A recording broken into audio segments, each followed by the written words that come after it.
Hello and welcome back to Matthew's Tottenham Blog and to another Tottenham transfer roundup. Tottenham are closing in on a £20 million deal to sign Djed Spence from Middlesbrough. The Alessandro Bastoni dream is not over, and the news we've got in the last half an hour or so from a Tier 1 source in Portugal is that Tottenham are in advanced talks over a deal for Richarlison worth in the region of £51 million. The player has apparently spoken with Tottenham with regards to personal terms. It's a deal that's splitting opinion. Let's not kid ourselves. But look, we'll get into that. We get into so much more over the next half an hour or so. We got to talk about Bastoni, Bremer, Torres, Lautaro Martinez, Gabriel Jesus, and potentially a new contract as well for star man Harry Kane. Before we do get into all of that, if you are new to the channel, please do make sure to hit that subscribe button down below and click the notification bell so you get notified every time we upload or go live. If you're happy with the Richarlison news, hit that like button. If you're not happy with that Richarlison news, hit that like button as well, because it's a massive help to everyone who does these streams. Dennis, thank you so much for subscribing. And without further ado, let's get into the very, very busy couple of days for Tottenham. And we'll start with the news from yesterday that Tottenham are closing in on a deal to sign Jed Spence. Alistair Gold has said he's put on the brakes a little bit. He said that there are expected to be developments over the next 72 hours. So he said that yesterday, so the next 48 hours, in the race to sign Jed Spence, with Spurs among the front runners. Fabrizio Romano has also said that Tottenham are interested in Jed Spence for a long time, but they've not reached full agreement to sign him yet, despite rumours. So that, you know, it's not as though he's at Hotspur Way getting those pictures done, doing those interviews, having everything taken at the moment. But the news that seems to be the more accurate one is coming from Will Unwin, who's been deemed a Tier 1 source working for The Guardian. He says that Tottenham Hotspur have agreed to buy Jed Spence for a fee of around €20 million.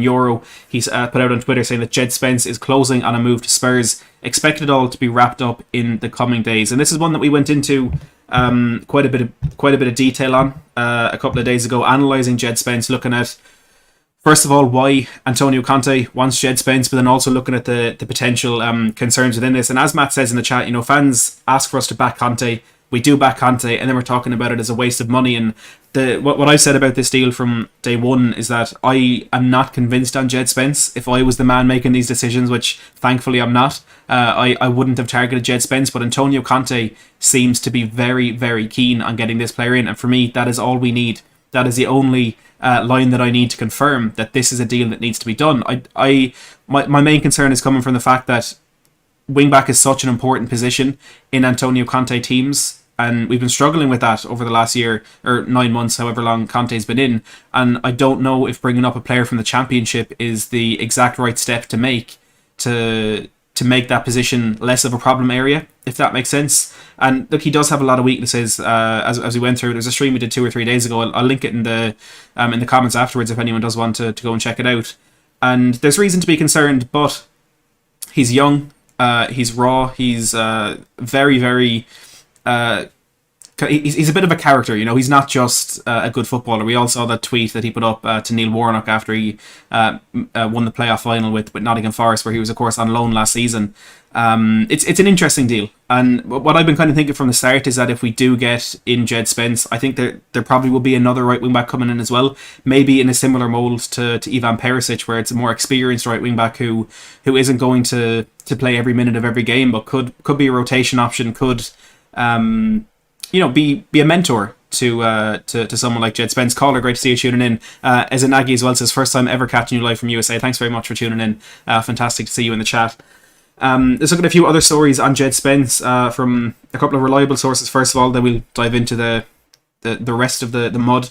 Evening Standard say that Tottenham are expected to be busy in the transfer window. The club wants to sign a new centre-back and right-back, with Jed Spence high on the list. And Sky Sports said as well that Tottenham are in advanced talks to sign Spence. So the unanimous reports that we're getting, some are saying it's a deal agreed, some are saying it's not. But what we can take as fact, I suppose, from this is that we are in advanced talks, and we are working hard to get this done. It seems to be Conte's number one choice in that right wing back position. So as I say, get it done, get it over the line, and get him in a Spurs jersey. Football Insider, who for me they're definitely not a tier 1 source. They're definitely not the best out there. But what I've always said about them is when it comes to EFL, they seem to be fairly on the ball with that, and they said that Tottenham are close to a breakthrough in the pursuit of Jed Spence. Advanced talks are happening. Peter O'Rourke has said that Tottenham are in advanced talks with Middlesbrough over a £20 million deal for Jed Spence, and then the bottom of the bottom. TalkSport have said Tottenham are on the verge of completing the £20 million signing, and Mail Sport have said that Tottenham are expected to confirm the signing of Jed Spence early next week. So I think this is one that probably, but more so hopefully, will be done early next week. And again, we know that Antonio Conte wants these deals done early. I assume Fabio Paratici and Daniel Levy are in the same boat in wanting these to get done, and it looks as though that may be the case with Jed Spence. And look, we've seen off competition from a lot of other teams, and I think when you're looking at, I think Roma and Borussia Dortmund, I think were mentioned as teams across the continent that wanted to bring in Jed Spence. So for me, the team that we had to beat off was Nottingham Forest. You know, he went out there on loan last season, revived his career, maybe not revived because he's still young, but put his career back on an upwards trajectory in a fairly, you know, public way. He was very, very sought after, and he said after the playoff final that hopefully he'll be playing with Forest next season. So for me, that was the team that we needed to get ahead of in this race, and it looks as though we have done that, and it's a good signing for Tottenham. Again, potentially one more for the future, but if Conte is happy about him now, so am I. Oliver, we will touch on that in a little bit. And look, you're all mentioning in the chat, I'm sure it's the reason that the majority of you have tuned in, and it is with the links for this man. Now, I had to get the picture of Christian Romero hacking him down in that game against Everton at the Tottenham Stadium when we beat them. Was a 5-0. We just score so many, you lose count, you know. And this news is coming from Bruno Andrade, very reliable source in Portugal. Team is tier 1 by a number of pages on Twitter, and he has said that Richarlison is in advanced negotiations to switch from Everton to Tottenham. The value of the negotiation is around €60 million, and the Brazilian striker has already discussed contract and personal terms with Tottenham. I saw someone mention in the chat there that Sky Sports have reported on this as well. And keep an eye out on Twitter. I haven't seen any of the aggregators put that one up yet, but I'll keep an eye out and I'll let you know when it comes in. Bobby, a member for 8 months. Bobby, thank you so much for the support. Getting in a members chat says, Matt, is it Richarlison in the typical hate if you play for the opposition but love if you play for us kind of player? Any chance of winks in the deal? So first of all, I do think that is the case. Richarlison, he is a very divisive character. I assume he's a bit like that within the Everton fan base as well, but you know, people class him as a diver. He's a bit of a, maybe has a bit of a nasty streak in him. He's a very good player, but I do think that's why he does fit into that mold that you're saying, Bobby. If he's playing against you, you hate him, but if he's playing for you, you love him. And I'm still a bit torn on this because of the price, and I put it up on Twitter. You know, I'll take Richarlison, but probably not for €60 million. We're getting about £51.24 million.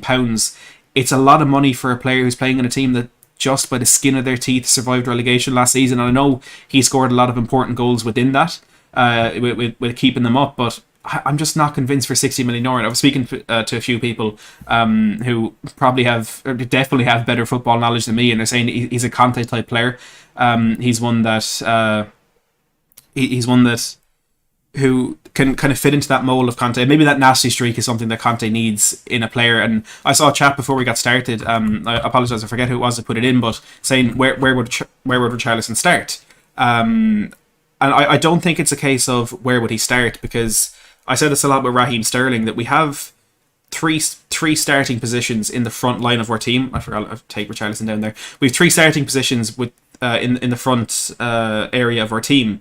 If we have 4 players to rotate in that, let's assume we play 60 games next. We'll go a bit more conservative. We'll go 50 to 55 games next season. 50 games, 3 positions is 150 starting places across 4 players. That's almost 40 starts each. So because of the rotation that we're going to need, I don't think it's a question of who will he start ahead of, because if we go and play an FA Cup game against a lower division team, if we play a Carabao Cup game, you would expect that there will be rotation in there. And this season that rotation has been Lucas and Bergwijn. Then next season, if that's Richarlison, that's a much better standard of player. But I see people mentioning why does the price matter? The price matters because Tottenham have a budget. You know, Tottenham have, whether it's £150 million, if you're going to add prize money into that, if you're going to add the money from sales, I think Alistair Gola said it's potentially a transfer war chest of £310 million.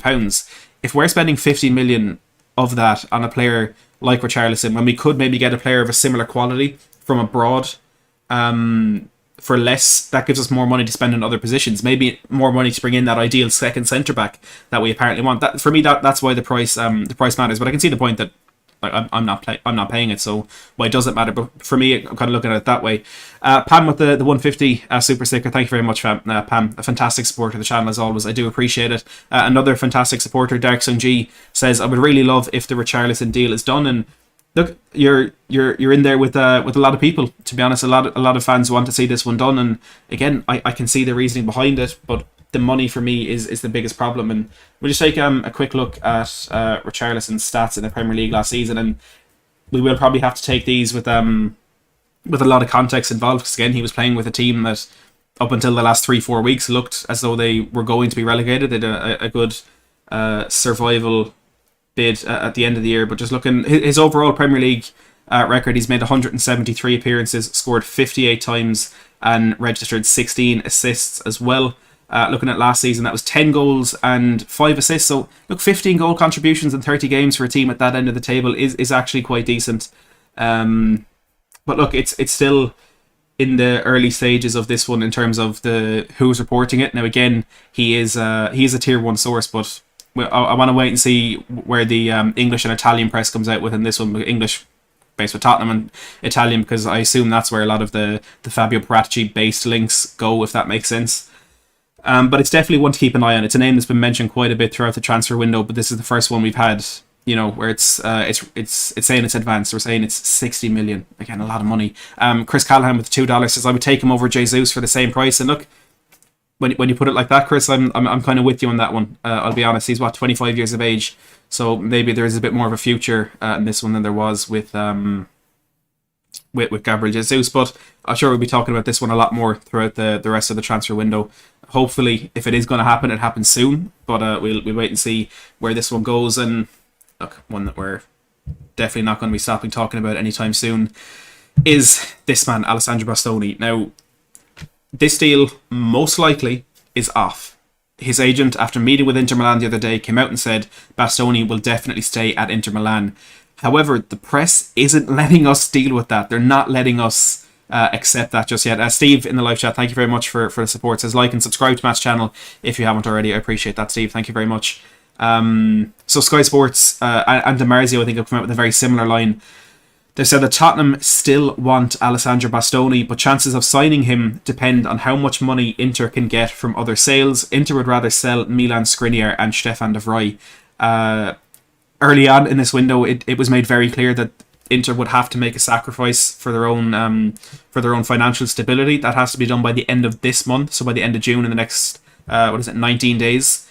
And it was made very clear that they wanted that to be a centre back or to be a defender. It was leaning towards Alessandro Bastoni being that man because he's the one they could get in the most money for.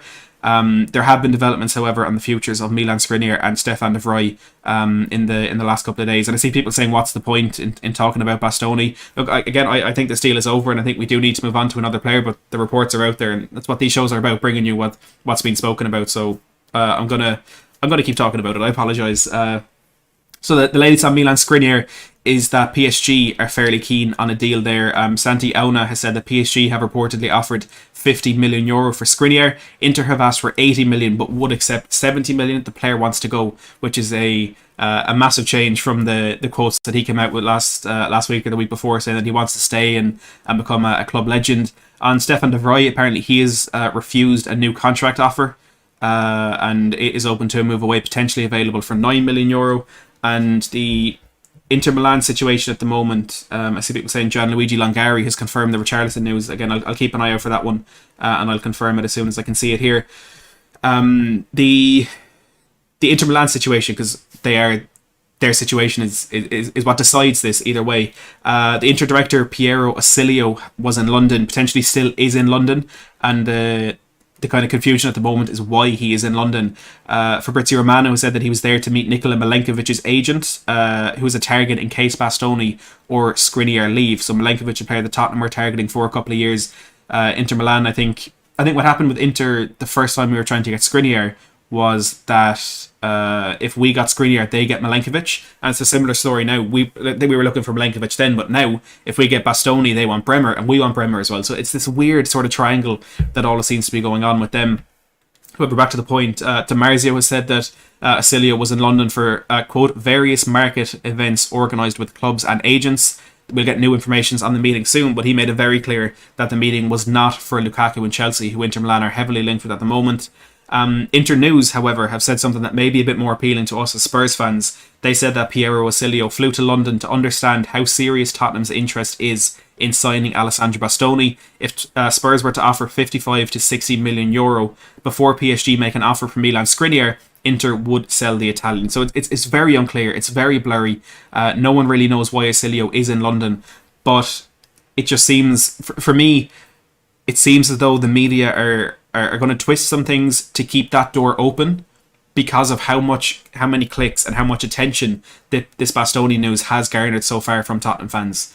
And it's annoying to think of it that way, but that's how I look at it personally. And Daily Hotspur put up a good tweet, maybe something to the contrary. They said, Daily Hotspur tweeted on Twitter, of course, Bastoni's agent has said he will definitely stay at Inter. Lautaro Martinez's agent has said, I have no reason to think there is even a possibility that he will leave Inter. And Milan Skriniar has said, my future is at Inter. I have a contract and nothing has changed. Inter need money. Something has to give. And the simple fact of the matter is something does have to give. Someone is going to have to leave Inter Milan, especially with these links with Lukaku. They're trying to get Dybala in. They're getting Christian Aslani. They're getting Raul Beyanova. They're signing plenty of players. They're also potentially close to signing Gleison Bremer. They're going to have to sell. It's just who that player is and if Tottenham will be able to capitalise on whatever sale they make. A few other bits on that. The Athletic UK have said that Tottenham are still willing to spend Christian Romero money on a left-sided central defender. And then from the kind of bottom tier sources, Calcio Mercato say that Alessandro Bastoni is still Conte's number one target. There is a new proposal in mind, 30 million euro plus Davinson Sanchez. A very, very interesting bid potentially there. Tancredi Palmieri says that Tottenham remain interested in Bastoni, and Gianluca Rossi say that it is a quote from Gianluca Rossi: "It is no mystery that Antonio Conte likes Bastoni. Conte is ready to put a spoke in the wheel at Inter. The message that Conte sent to Inter is more or less, if you don't leave me Bastoni, I'm going for Bremer." So Rossi there saying that Conte has given Inter Milan an ultimatum. You know, if we don't get your centre back, we're going to get the one that you're trying to buy. Who has more pull for Bremer? It's difficult to say really, but it's one that's going to rumble on for a while. David the Irish Hotspur, fantastic to see you in the chat. Saying Spence came out of nowhere this year to help Forest get promotion, and he was he was a big part of that. He has all the attributes to become a very good wing back for us with the guidance of Conte. I love the positivity. If ever you do want positivity, the Irish Hotspur is the channel for you. So make sure to go over and check that out. Steve as well says, if you want to guarantee your question gets answered or comments get seen by Matt, put your question or comment in a super chat. Your support is greatly appreciated. And I do try to get to the chat as much as possible, but like Steve says, if you do want to make sure it's read out, do pop in a super chat, and it's a fantastic way to support the channel as well. So I would appreciate that. Now, I mentioned him there, Gleison Bremer, of course, another target that Tottenham have, and potentially one that we're going to be focusing on a little bit more with the Bastoni deal being scuppered. Torino director Davide Vignati has himself been talking about this one, and he said there are many clubs interested in Bremer. Inter want him. They are in the race, but the deal is not really close to being completed yet. Now, Fabrizio Romano, giving a bit more detail on that, says that Inter have an agreement with Bremer on personal terms. However, it's not fully agreed yet with Torino. So they probably have half the battle won there already by getting the player to agree the personal terms, but still have to agree a fee with Torino. And I think it's been very clear with this Bastoni saga with us as well that Inter need to sell to be able to sign Gleison Bremer, and they don't seem close to selling either or any of their centre-backs. So while they're waiting around for something to happen to allow them to make that move for Bremer, that's when Tottenham could potentially sneak in and manage to get a deal done for the player who, as you can see beside me, was the Serie A Defender of the Year last season, taking that crown from, you guessed it, Christian Romero, who won it the year before, ahead of his move to Tottenham last summer. Evening Standard have said that Spurs have now turned their focus and their attention to Pau Torres and Gleison Bremer. A few smaller reports coming out of Italy. Tutto Sport say that Tottenham have met with Torino already to discuss a deal for Gleison Bremer, and I think Fabio Paratici either was or still is in Milan. Whether that's towards the end of last week, whether it's now, whether we don't even know if it is to discuss transfers, but he has been in Milan. Carriera Granata say that Tottenham have now contacted Gleison Bremer's representatives over a £30 million deal, and Calcio Mercato say that Tottenham have now set their sights on signing Torino defender Gleison Bremer. So this is going to be one that will be quite interesting, and it's exciting to see links with players who are so sought after by some of the best teams in Europe, but also have had a fantastic season. We're not buying players ahead of their prime in the hope that we can sell them in their prime. It looks as though we're potentially buying them in their prime, which is always fantastic for Tottenham. John Stokes with the super chat. John, thank you as always for the support. Says, Matt, have faith in the Bastoni saga and Torres. I've tried so hard to have. I did have so much faith in the Bastoni saga, but it's just hard to keep that going now. But if it does happen, I can tell you there won't be a Spurs fan happier than me. I can absolutely promise you that. Amir, good to see you in the chat. Ryan, the absolute legend, Newcastle fan, but we love him in the chat as well. On the point of Pau Torres, Evening Standard has said that Spurs again have now turned their attention to Pau Torres and Gleison Bremer. They say as well that Pau Torres has been a long-term target for Spurs, and we know Tottenham had agreed a deal to sign Torres last summer, but having been in the Champions League with Villarreal, he opted to stay with his boyhood club and to compete in that Champions League, where they ended up being in the semi-final. So it may have annoyed Spurs fans, but it was a damn good decision by Torres to stay there. Javi Jorquera, more a source in the Spanish side of things, he's been dubbed Tier 2 source, says that Villarreal want Pau Torres to join Tottenham over Manchester United in order to accelerate a deal for Giovanni Lo Celso, and that I think is where a lot of the confidence is coming from Tottenham to get this Torres deal done, because Villarreal want Lo Celso, and we can use Lo Celso to take £15-20 million off the price tag that they have set on Pau Torres, which could be a brilliant signing for Spurs if we can get it over the line. The Daily Mail, just because they've spoken, I'll bring it to you, say that Tottenham are now fully focusing on signing Pau Torres. Tottenham are exploring a part exchange deal involving Villarreal defender Pau Torres and Lo Celso. Tottenham value Lo Celso at £18 million, and Pau Torres has a £55 million release clause. So if Tottenham's valuation is deemed accurate by Villarreal, it should be about £37 million and Lo Celso to get in Pau Torres. Tony Young with the members chat, been a member for 11 months, Tony, that's incredible support, thank you so much. Said, my Gooner nephew here, loving the show, come on you Spurs. And that, look, fantastic that there's fans of all teams supporting. Thank you very much to the two of you tuning in. Now to some more news, kind of just links rather than serious active interest in a player. The first one today has come from Santi Auna, who's also spoken on Milan Skriniar, and that was with regards to this player, Owen Wijndal. And it's an interesting link for me. First of all, he said that Tottenham are in talks with AZ Alkmaar over a deal for left-back Owen Wijndal. And why this is interesting to me is we've already signed Perisic.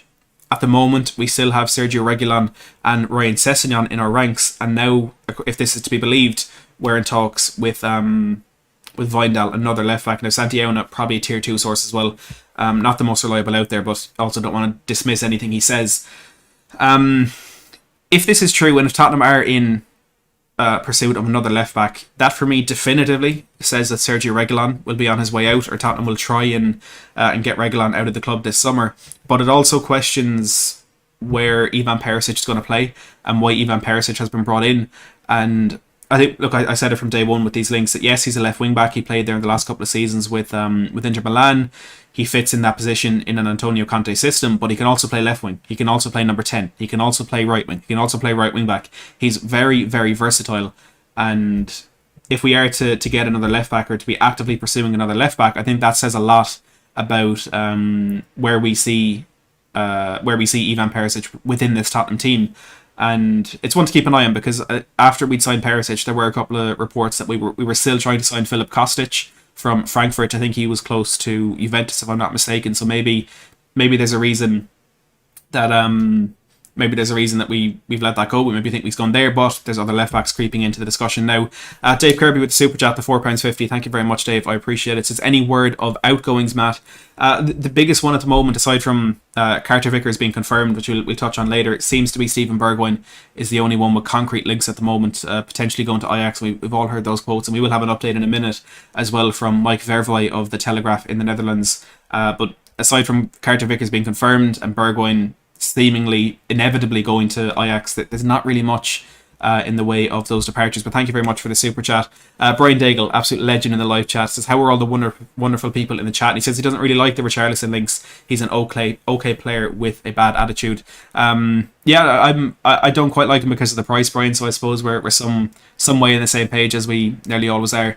But Brian, thanks as always for tuning in.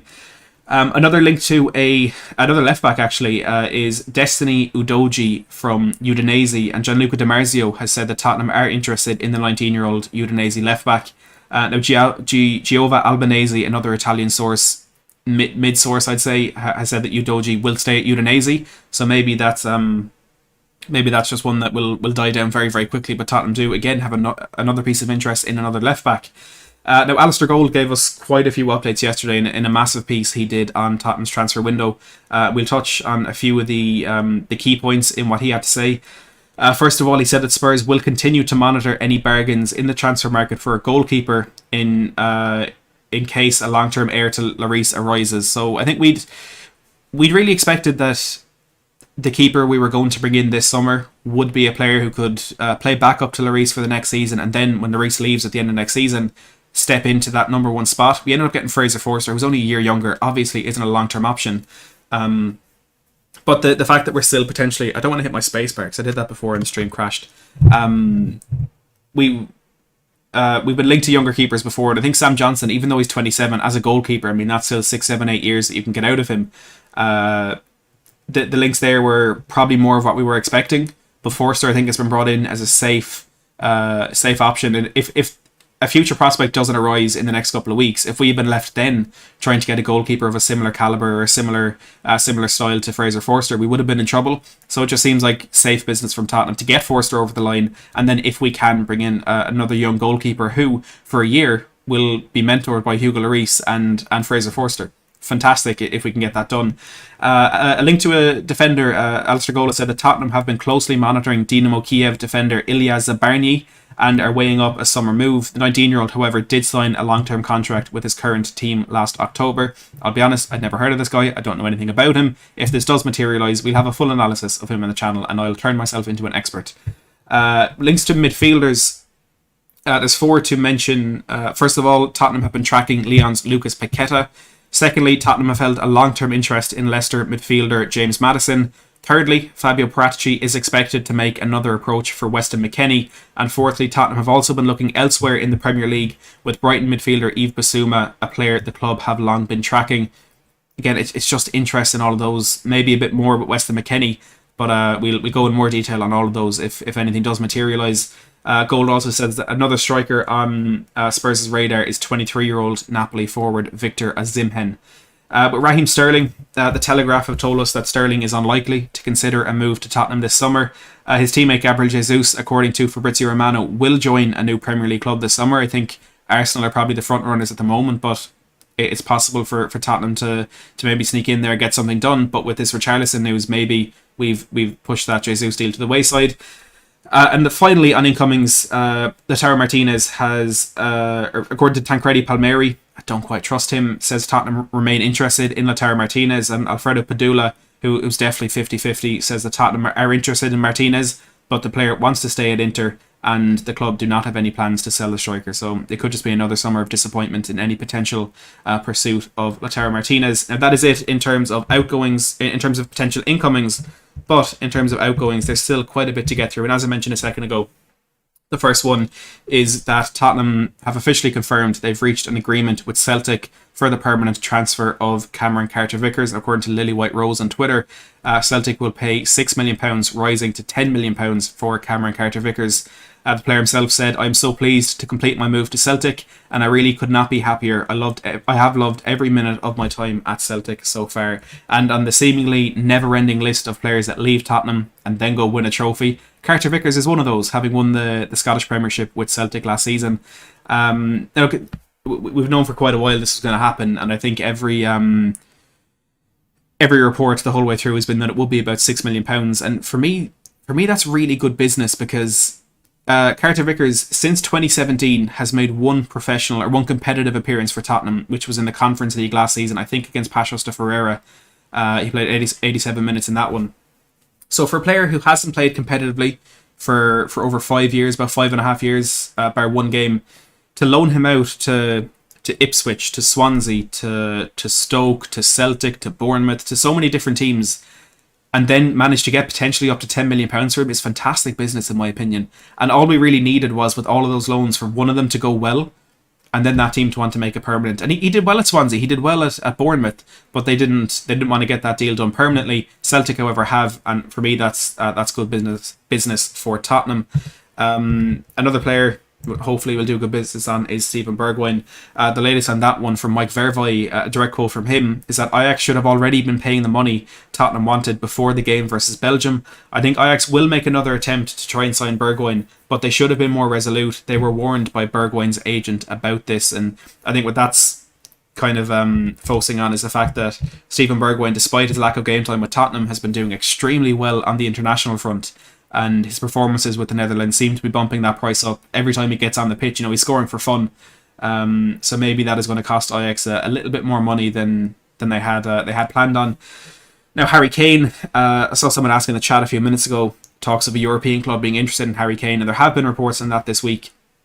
And the main one, I think the first one, came from a source we mentioned a second ago in Tancredi Palmieri. He said that Bayern Munich have contacted Tottenham for Harry Kane, and Tottenham are thinking of replacing him with Lautaro Martinez from Inter, according to Sport Italia. Now, this for me is a deal that makes absolutely no sense.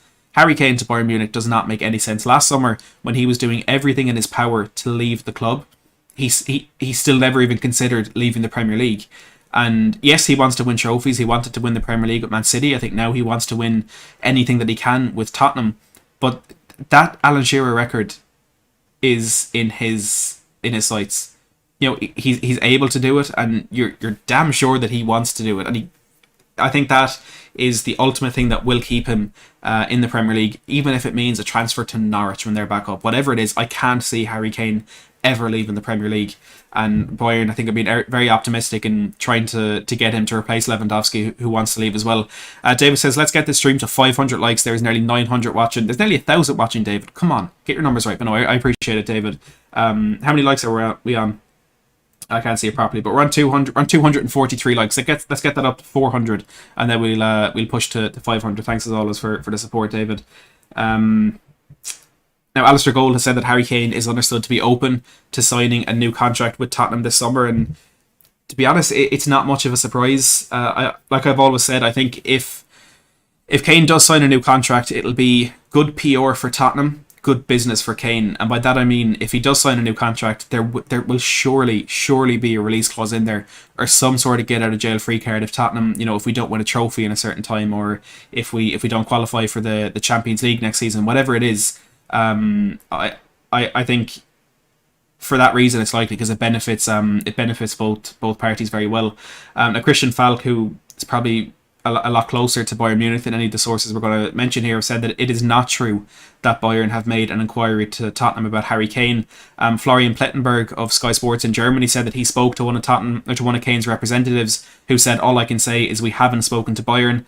Alfredo Padula has said that Bayern Munich are keeping tabs on Harry Kane, but Tottenham have offered the striker a new contract, and they deem him untouchable for this summer. Sammy Mokbel as well, who I think is a fantastic journalist when it comes to Tottenham news, he said that Tottenham are confident that they can convince Harry Kane to remain at the club for his entire career. Harry Kane is now optimistic about fulfilling his ambitions under Conte at Spurs, and could now even be tempted to end his playing career with the club. So it doesn't seem like Kane's going anywhere. David says Sir Harold Edward Kane will stay at Tottenham this summer. He's not even interested in leaving Tottenham or me. We'll give it to David. He's Harry Kane's #1 fan. We heard it from the horse's mouth there. He's not going anywhere. A few other updates from Alistair Gold on departures. The first one is that Alfie Devine is expected to head out on loan this summer in order for the talented 17-year-old to continue his development. I think it's a no-brainer, really. He was playing with the under-23s last season and was doing quite well, but he's not going to get first-team football. He's, of course, Tottenham's youngest ever goal scorer, having bagged against Marine in the FA Cup last season. A loan move is the best thing for him, and I imagine it'll be to a League 1 or League 2 team.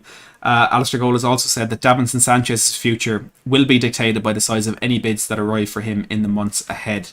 So we could see Sanchez leave, but we won't unless we get the right amount of money.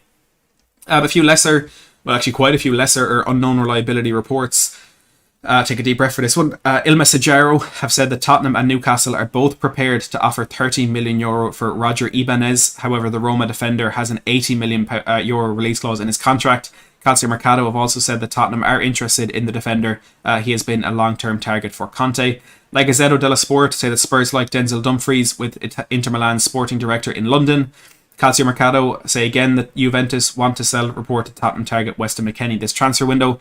They've also said that Jose Mourinho wants Tanguy Ndombele on a loan deal. Flavio Tassotti, no idea who that is, say that Spurs are willing to send Ndombele out on loan again or sell permanently if the right offer arrives. There's no concrete contact from AS Roma yet. Radio La Sport say that AS Roma and Lazio are both interested in signing Tottenham midfielder Ndombele. Jacob Steinberg says that Aston Villa, Leeds and Tottenham are in a tussle for teenage West Ham forward Sonny Perkins. George Nicola is telling us that Tottenham would be prepared to sell Lucas Moura this summer for a fee of between €50 to €20 million. According to Gabriel Sanz, Clement Longley has offers on the table from both Tottenham and Porto. It will be a one-year loan deal. Manu Heredia say that Tottenham are among the clubs interested in Shakhtar Donetsk fullback Dodo. And finally, Sam Dean has told us that Harry Kane played at least half of the 21-22 campaign, playing in the dangerous, quote, critical zone, which risks health and career longevity. Now, one bit of news that is very important to Tottenham, off the pitch rather than on the pitch, is that they are set to appoint Rangers chief scout Andy Scolding later this summer in a newly created role within Fabio Paratici's structure.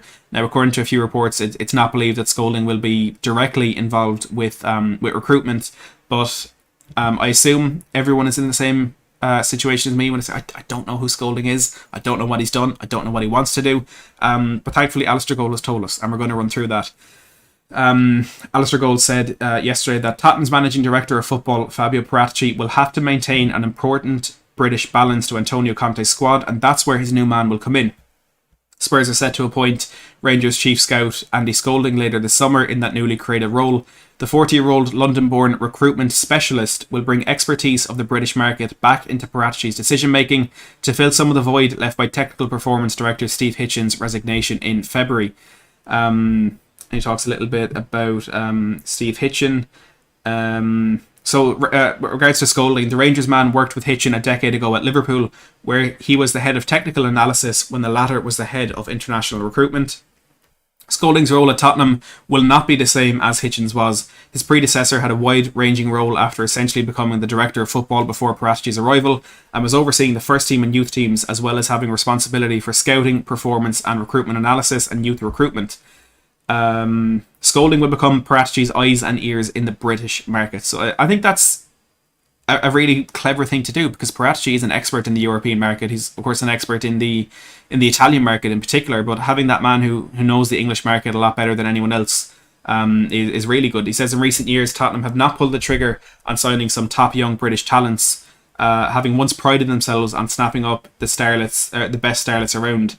The odd success, talking about Alfie Devine, but it's telling that Ryan Sessegnon, Joe Hart, Jack Clark and Joe Rodon are the only British players signed permanently for the first team in recent years. Hart is gone, Clark is out on loan, and Rodon has not, or is expected to leave the club this summer. So anyone who wants to read that article in full, make sure to go check it out, posted on Alistair Gold's Twitter. But we're essentially bringing in a British market specialist, one of the very few things that Fabio Paratici lacks in. Now, before we wrap up, I'm going to take your questions from Twitter. For these shows, if you ever want your question to be answered, if you just tweet with the hashtag AskMattHayes, I'll get to all of those at the end of the show, and there's actually quite a few today. At Section UK says, how good is this Ukrainian centre-back? I apologise, absolutely no idea. He also says, how long do we wait on Bastoni? Either until Inter make a big sale elsewhere, or until the end of this month, because if they're going to make big sales, it has to be before the end of June to balance their books for, I don't know, for whatever financial year or something. I don't know the ins and outs of it, but it does seemingly have to be before the end of this month.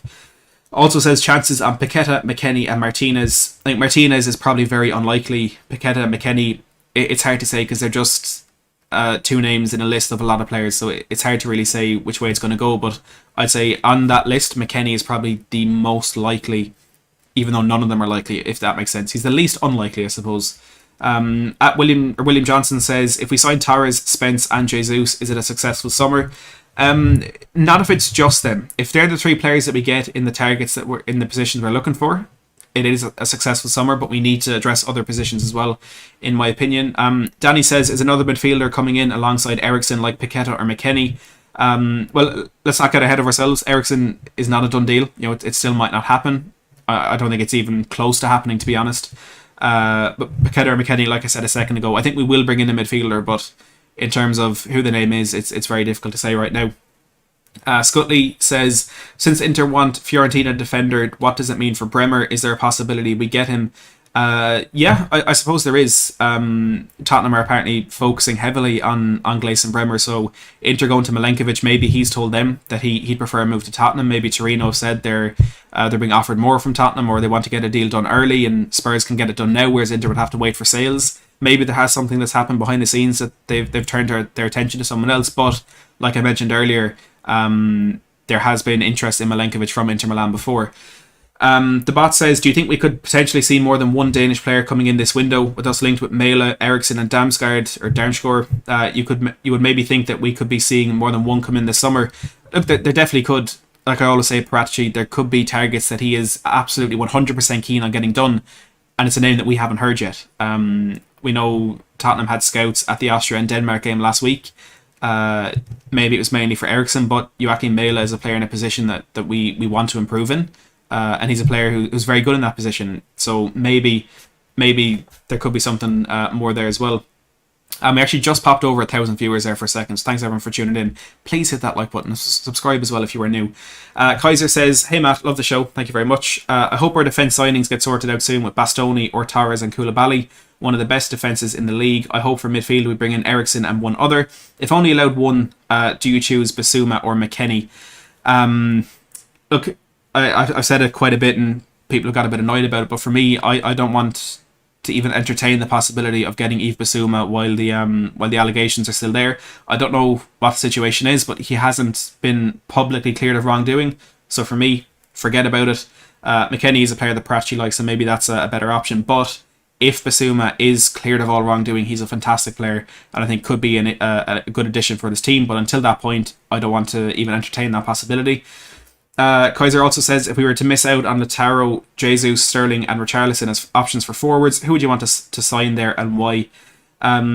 Excluding all of those, it's kind of hard to tell because there's not many striker options out there right now, and for me that's the only thing that really justifies Liverpool paying 100 million for Darwin Núñez, is that there aren't really many options out there. You have the absolute pinnacle, the Lewandowskis, the Haalands, the Kanes of that level. Then there's a big step down towards the next branch of strikers. And to be honest, at the moment I put Vlahovic in that kind of second tier. But I really don't know. I know Dominic Calvert-Lewin is liked by the club, but he probably wants first team football. I don't think he's a really good option for us. So if we were to miss out on those, I really don't know who I'd like to get. And I apologise for not giving an answer, but I don't want to say a name for just the sake of it. Brandon says, are you hearing anything concrete about a backup striker?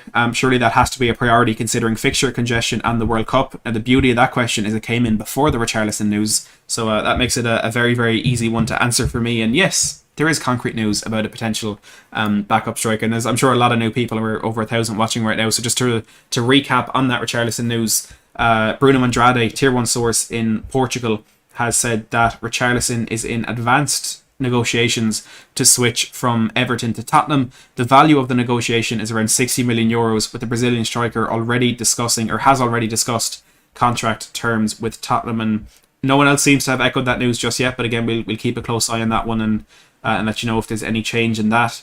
Back to these questions, Pieson has said, would you rather take Richarlison or Rashford if they would cost the same, and can you do a roundup of stats from Destiny please? I'd rather Richarlison over Rashford every day of the week. Destiny Udoji looks to be staying at Udinese, so I'm not going to dive too much into that, but if it does materialise, I'll definitely do it.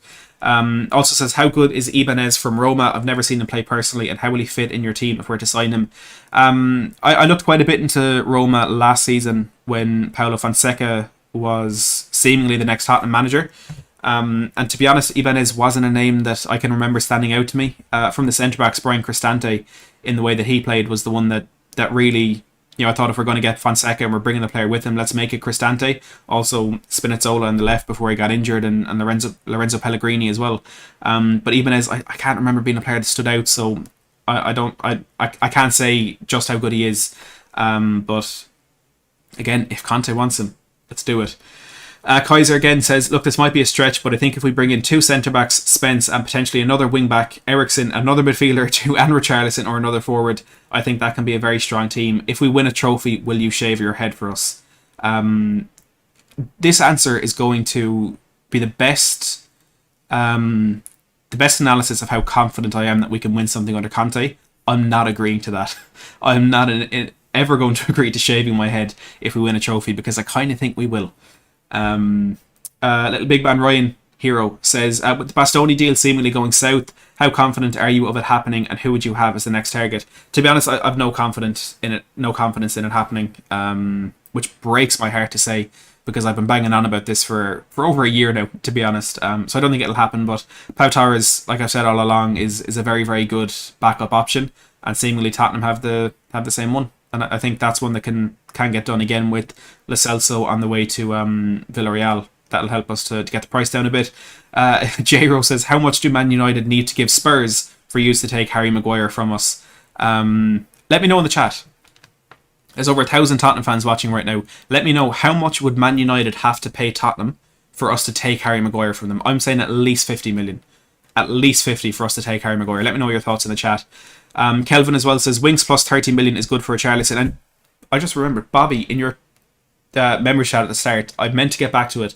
Could Winks be used to bolster our Richarlison move? Bobby, if you're still watching, I apologise, but I'll get to it now. Thanks, Kelvin, for reminding me. Winks plus 30 million would be a great deal for Richarlison. That, I think, that would follow suit with the £20 million valuation of Harry Winks, which I don't really think is a realistic one. We're not going to get 20 million for him. But I think, there's no reason why we couldn't use Harry Winks to get a bit of money off that Richarlison deal. We know Everton have been interested or are still interested, so maybe that could be a clever way for Tottenham to get money off. And it's a thing that Parachi likes to do. Look at last summer, we got rid of Eric Lamela within that deal to bring in Brian Hill. So hopefully that would be for a deal ultimately worth £51.24 million. If it was Winks plus 30, Winks plus 35, whatever it was, that's enough to convince me that that's a good deal for Richarlison. If we can get in a sale or the departure of Harry Winks in there as well. But thanks everyone for the questions, and thank you for everyone for tuning in. It has been an absolutely mammoth show. I know I said we were going for about half an hour, but there's just too much to talk about. We've gone for nearly 47 minutes now. We've had over 3,300 people joining us, and still 1,000 of you left. So please, if you haven't already, do make sure to hit that subscribe button down below. We'll be doing these transfer shows the whole way throughout the summer. We'll be doing in-depth analyses of any player that the Tottenham might be bringing in. We'll be doing tactical analyses. We'll also have different stats to bring you, like the ones you can see on screen right now for Pau Torres. We're also going to have brilliant guests on the channel. We've already had Michael Bridge from Sky Sports, and we're definitely going to be hopefully bringing Michael Bridge on again, but having plenty of other guests. Dark Sung G says Kim Min-jae would be great for us. I pray for him to come. And look, as much as I want Bastoni, I think Dark Sung Ji wants Kim Min-jae in a Tottenham jersey even more, and I absolutely respect it. And if it does happen, I'll be very happy for you, Dark Sung Ji. But for me, I think he's very far down that list of priorities, and it's probably not one that we will get done this summer, because we're going to get the top priorities in, I would imagine. But look, for everyone who's tuned in, I really, really do appreciate it. Please do hit that like button on your way out. David Harris said we had to get to 500, and we're only on 395. So David Harris is going to be absolutely heartbroken, so please do make sure to hit that subscribe button, or that like button on your way out, and hit the subscribe one as well. It would be greatly appreciated. Hopefully we'll be back over the weekend with some more breaking news if Tottenham decide to get something done, but at the moment it's looking like Jed Spence early next week is going to be the next bit of breaking news that we have. But from me, for now, and as always, thank you so much for watching.